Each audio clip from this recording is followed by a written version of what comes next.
Hello, everyone. Welcome back. We finished reading the prologue. Now let's go on to chapters 1 and 2. And also, the chapters in this book are not named, they're just 1, 2, 3, 4. And I'm going to warn you for chapter 2, there is a very uncomfortable sex scene. It's very short, but it did make me uncomfortable. And I actually tried to record myself reading this a few days ago, but my throat was dying. I have no idea why. So I know it's coming, and I just wanted to make sure you all were warned. Okay, now, chapter 1. It was 1963, and America was sure of itself, or at least seemed to be, particularly in Haddonfield, Illinois. The tensions of the Cold War, of Cuba, the dark stirrings in Southeast Asia, lapped at the door of this placid and undistinguished Midwestern town, but didn't really touch it. In less than a month, the president would be murdered in Dallas, signaling an era of tremendous violence and heartbreak that would reach deeply into the homes and hearts of Americans across the land. But that was in the future, and tonight, October 31st, was a time for fun. It was Halloween.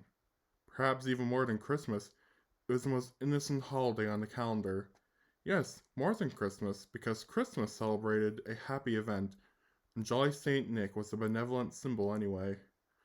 But Halloween's origins were much darker, very much darker. And if the children celebrated it as a happy event like Christmas, it was a symptom of how far we'd come from the time when mankind respected the forces of evil. Little Michael Myers' grandmother clucked her disapproval as the visiting rosy-faced 6-year-old showed her the costume in the Woolworth box. "What's that supposed to be?" she said, leaning forward in her recliner and adjusting her specs. "A clown, Grandma." He ran his hand over went a few pages too far. He ran his hand over the red and green nylon jester's costume with matching cap and a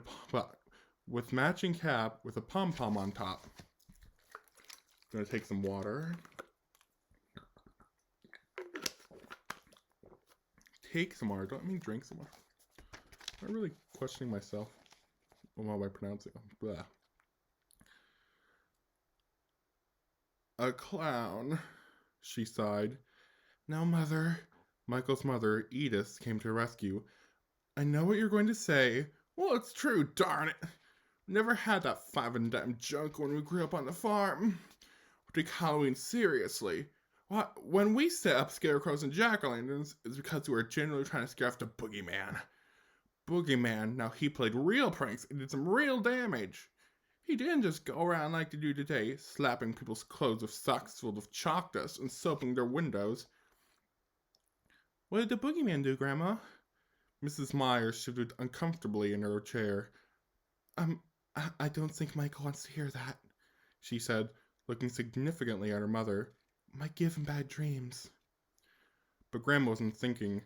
But Grandma wasn't taking the warning. "I'm so sorry." "Nothing wrong with bad dreams.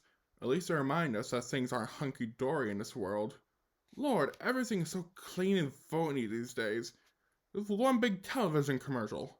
Clown costumes!" She sighed, fingering the cheap material in the Woolworth box. "What did the boogeyman do?" Michael insisted. The silver-haired woman leaned forward confidently, a perverse smile lighting her pleasantly lined face. "Well, if you were lucky, you got away with nothing worse than finding some of your chickens beheaded. Beheaded? Their heads cut off," she explained with a relish. Michael's eyes widened. His mother grimaced and picked up a copy of Look, rifling nervously through it. "If you weren't so lucky, you lost a cow or two. Unheaded, beheaded, yes. Were the heads just lying there next to the cows, or were they—" "Mother, that will be enough, really!" Mrs. Myers gasped, snapping the magazine shut.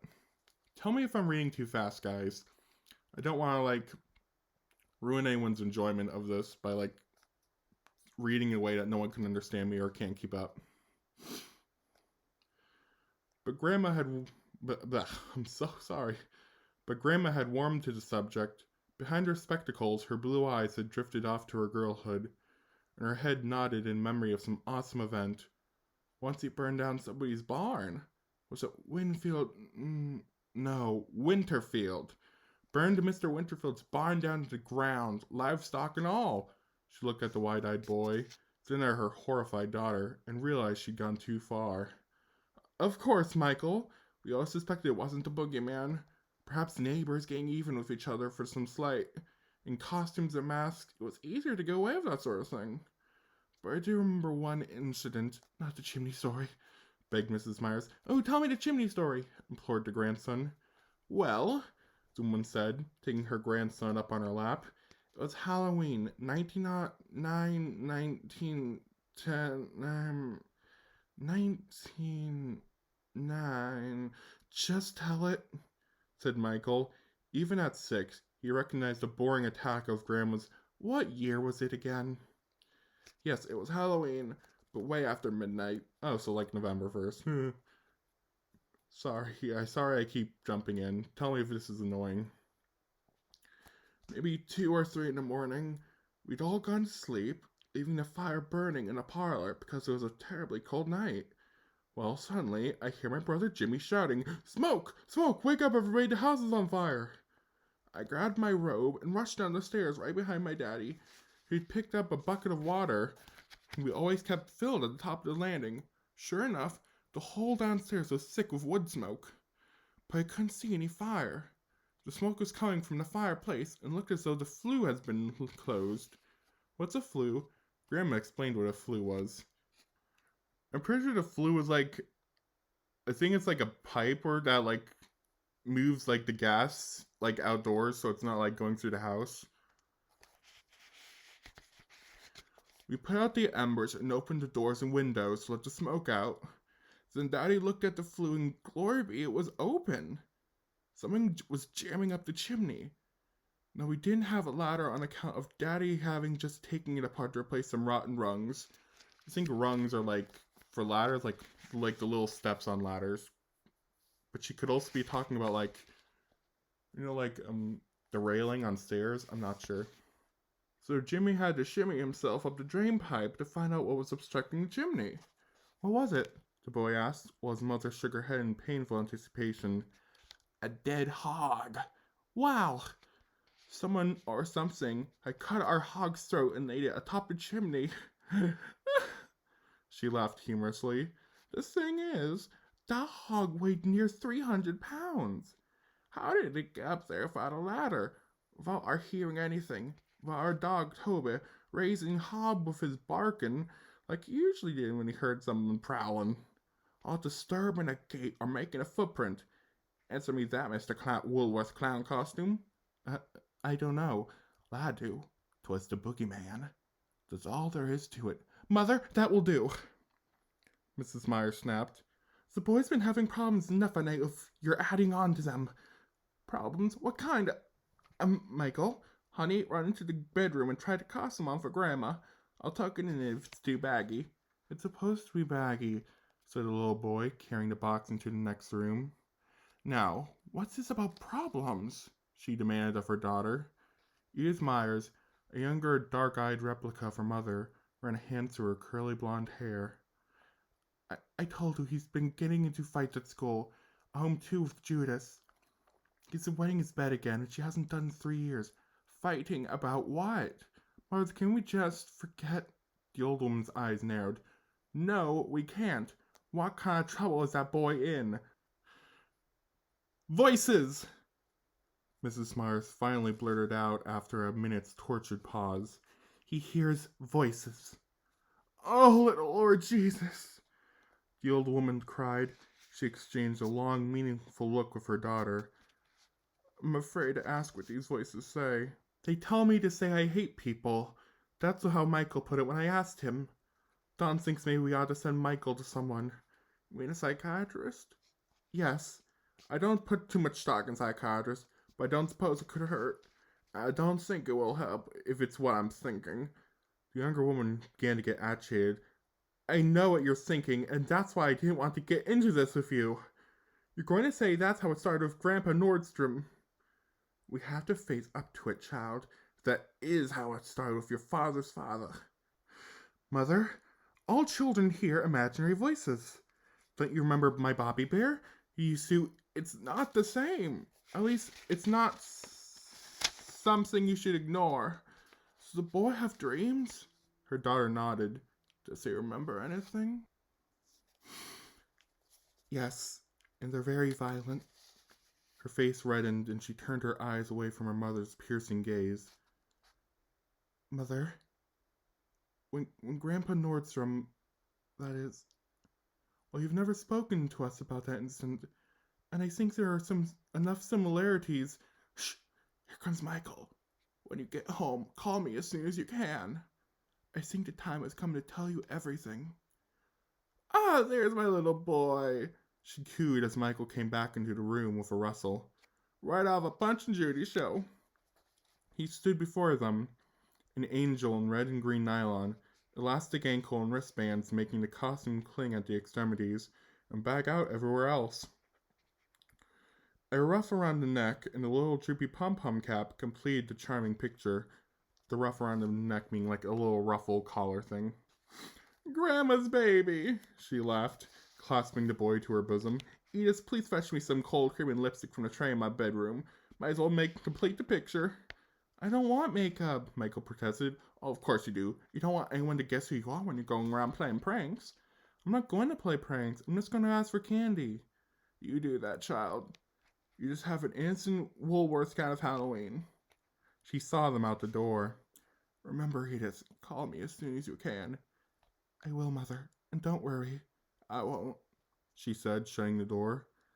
She began to tremble, wondering if she should have said something to her daughter about Grandpa Nordstrom's dreams. And that was Chapter 1. Now let's go on to Chapter 2. Again, these chapters do not have names. They're just 1, 2, 3, 4, 5, and so on. Chapter 2. Judy Myers, nude except for a pair of panties with red valentines printed on them, sat before her mirror, brushing her long blonde hair. She sang to herself, stressing each third note as she pulled the tortoiseshell brush downwards to her shoulders. She liked gazing at herself, noting how her breasts flattened when she brought the brush to her head, then rounded and filled again when the brush reached the bottom of its stroke. She was especially happy this evening, because the house was empty, a rare occasion indeed. Did I really need to know what her breasts were like when she was brushing her hair? No, I didn't. And neither did you guys, but now you do know, so... I'm gonna just tell you now, I am a gay man. I'm gay. I'm not getting turned on by any of this. So and even if I was straight, I'd probably just think this is just really weird. I hope I'd think it was just really weird. Ugh. I know straight guys can find a lot of weird things attractive. Okay, back to this.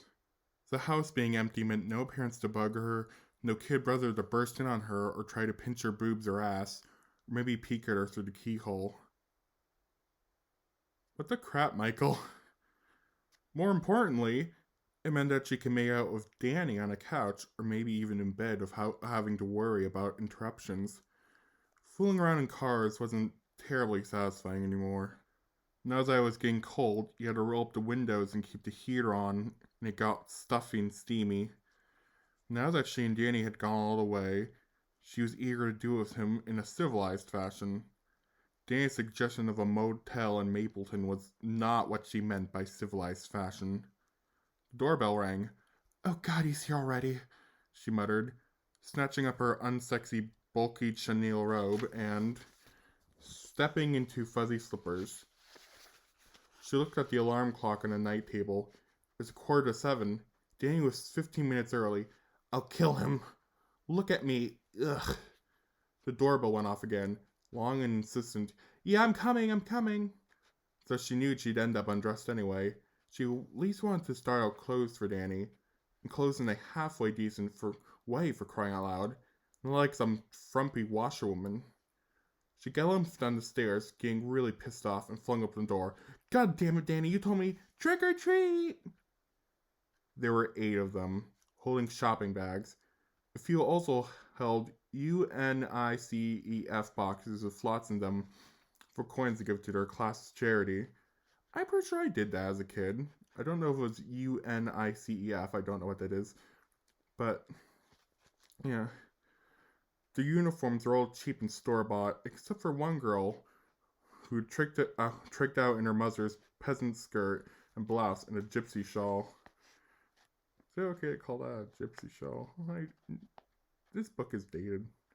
There was a pirate, a cowboy, a ballerina, 2 Wonder Women in identical 5 and dime outfits, a gypsy girl, a spaceman, and a clown. The costumes were chintzy and looked as if they'd tear if you stuck your tongue out at them. They all wore masks, but Judy identified most of them. The spaceman and cowboy were Adam and Charlie Beckett. The pirate and ballerina were Chris and Hope Ritzinger. The gypsy was Katie Schaller. One Wonder Woman looked like Christine Frank, but Judy couldn't figure out who the other was. Of course, she guessed who the clown was, as she put the finishing touches on his outfit herself. "Trick or treat," they repeated. "Oh yeah?" Judy teased. "What if I don't give you any treat?" The children stood silently, puzzled. No one had ever denied them. They just assumed you filled their bags with goodies. If you turned them down, they wouldn't know what tricks to play. Okay, gonna have some water really quick.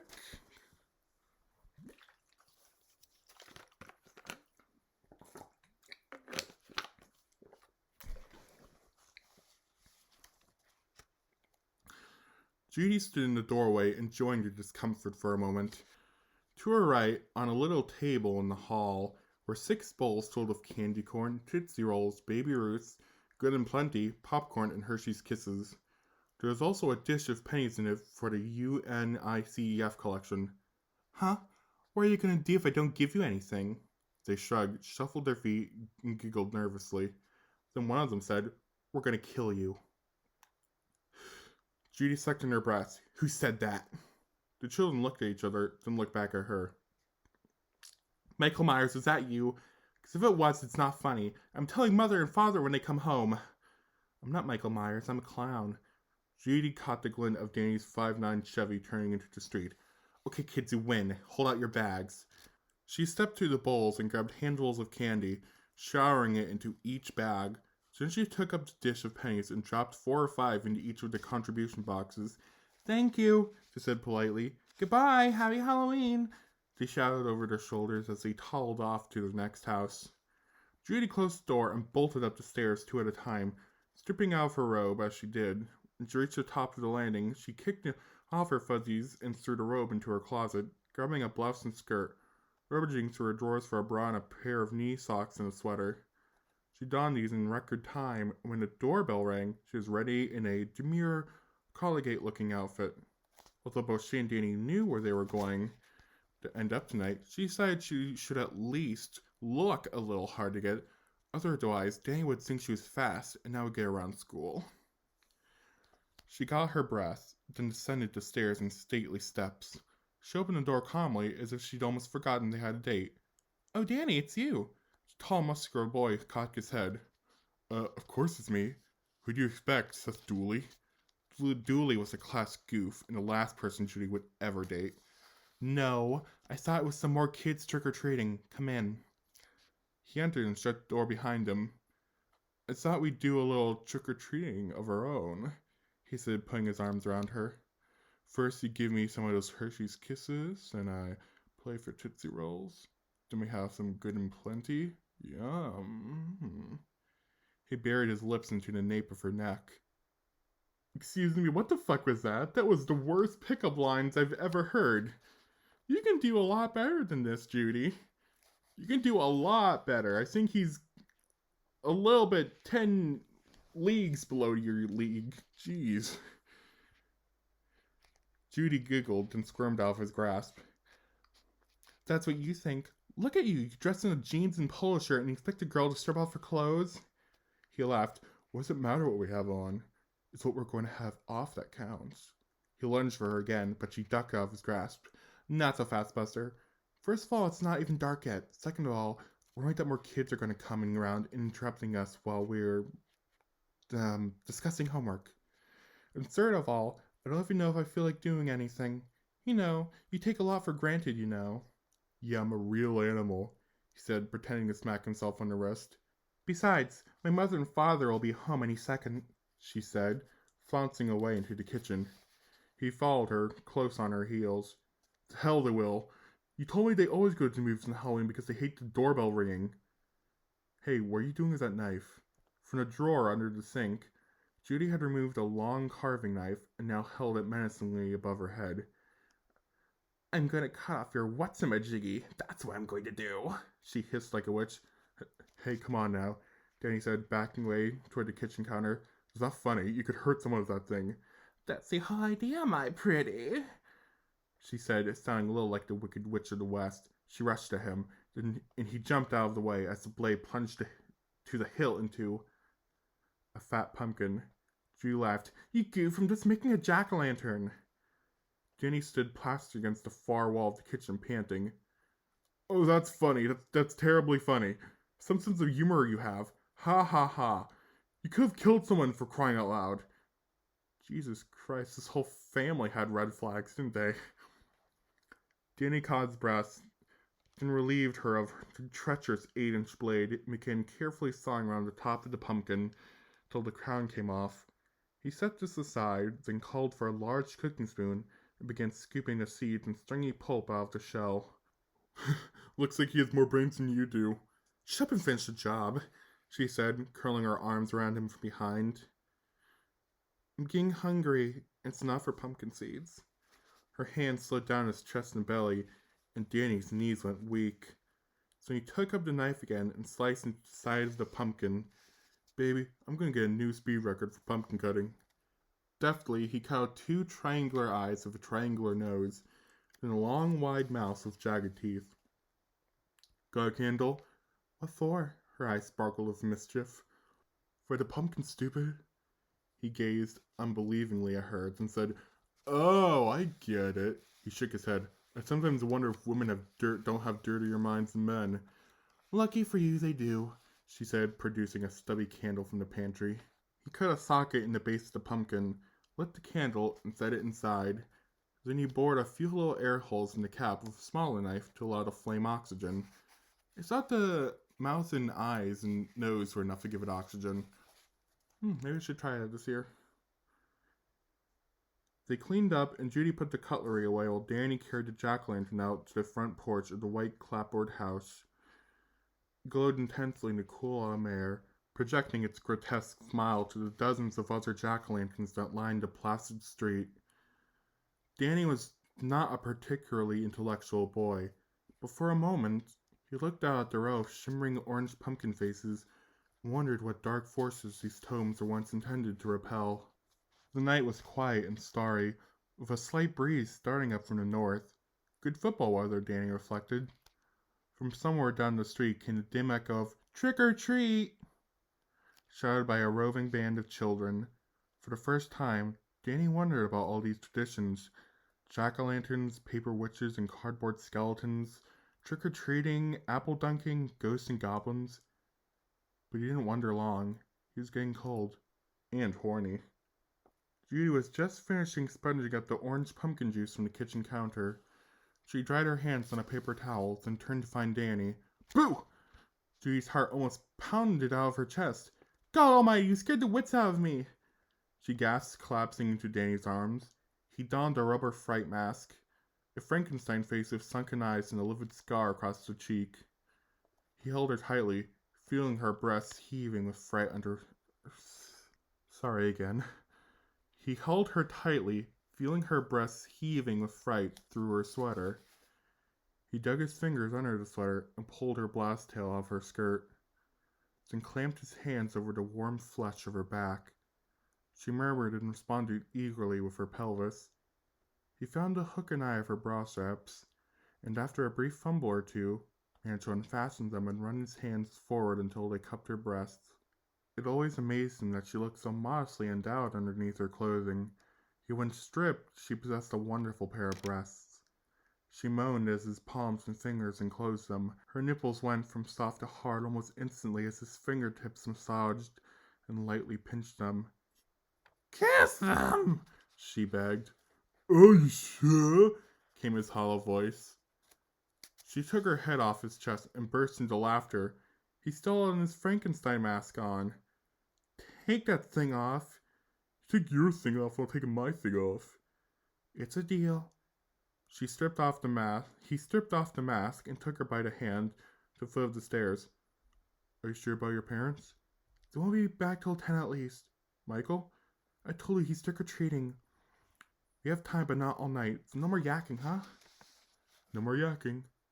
She turned her back on him and sauntered up the stairs, wiggling her behind enticingly, and stripped off her sweater and blouse before she'd reached the landing.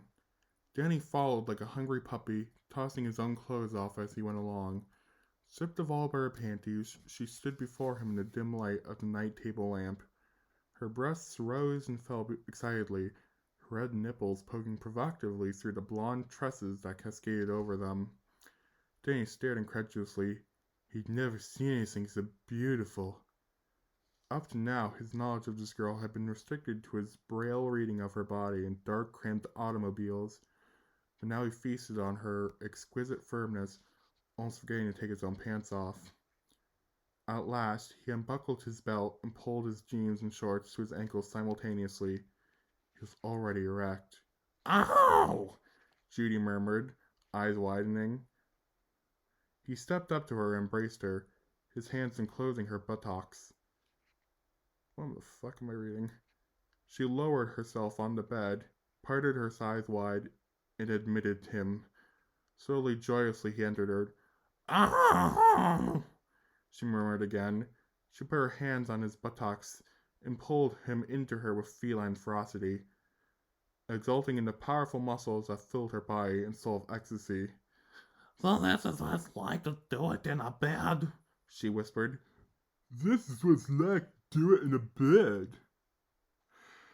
And that was chapters 1 and 2. I'm sorry about the clown voices at the end, but that was the only way I could get through that. I hope you guys enjoyed. Give me some feedback. Hopefully I'm reading at a good pace. Hopefully I'm understandable. I have a giant bottle of water with me I've been drinking. I've decided to cut out some flubs I've done this time instead of leaving it all in. I'm not going to edit out everything, like the small things I say, like as reactions and stuff, mostly because it's just how I'm doing it.